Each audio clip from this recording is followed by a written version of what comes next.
Hello, welcome to SoundBridge version 1.11. In this video we will show you some of the new features added. We have made some very important feature upgrades to your favorite free digital audio workstation.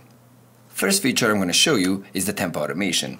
Now you can just select the pen tool and draw new automation blocks right here for the tempo and time signature, which are positioned right here on the master track.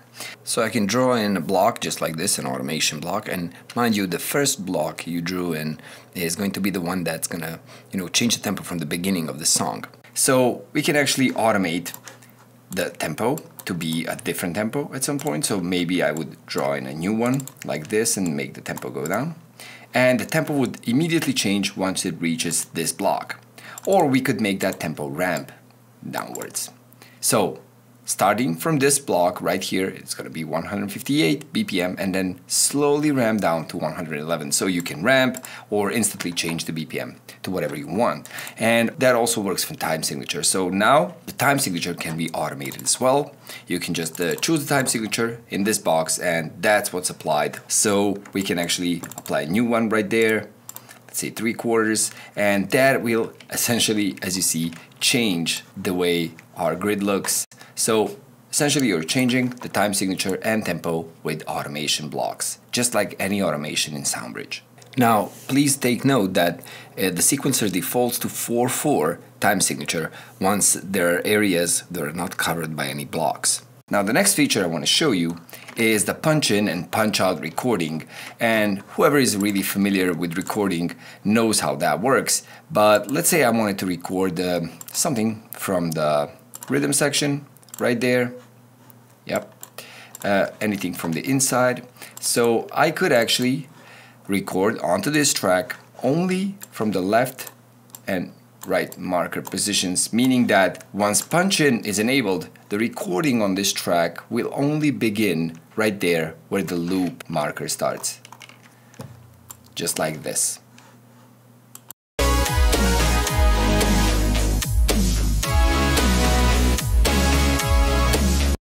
You see, the recording started only right here where the loop is starting. If I engage the punch out, the recording will start at the beginning of the loop marker and end at the ending loop marker. I'm just going to turn off the looping.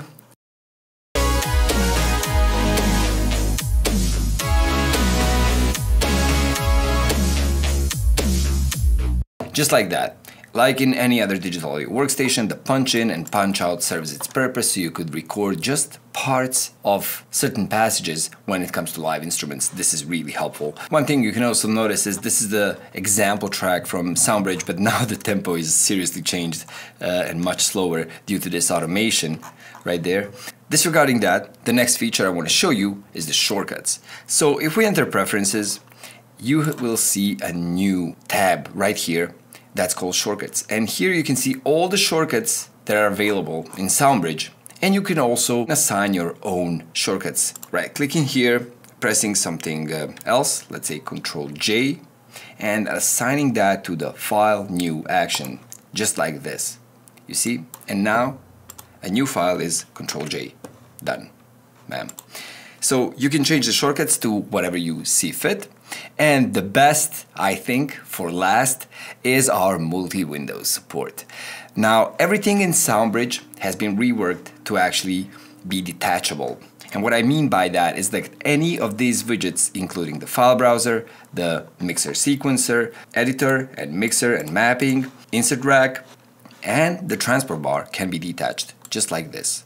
So I could detach this transport bar and place it on another screen that I actually have here that you don't see, or actually detach any of these and attach them in a different position, like just like there, or on the other side, or one on top of each other, or right next to each other.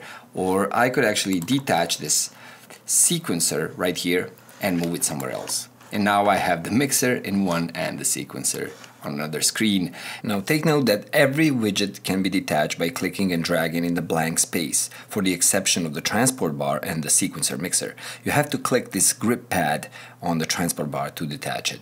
And the other special case is the mixer sequencer, which when you click right there, if you can see this button right there, just serves as detaching button. Now when you detach them, you can actually resize them, yeah, and that sizing is going to stay saved, so next time you fire up SoundBridge, it's gonna look just the way you left it, and I think that's beautiful. So you can just reattach it by clicking on that button, and detach it by just clicking that button again and moving it by the free space right there, you see, by the edges.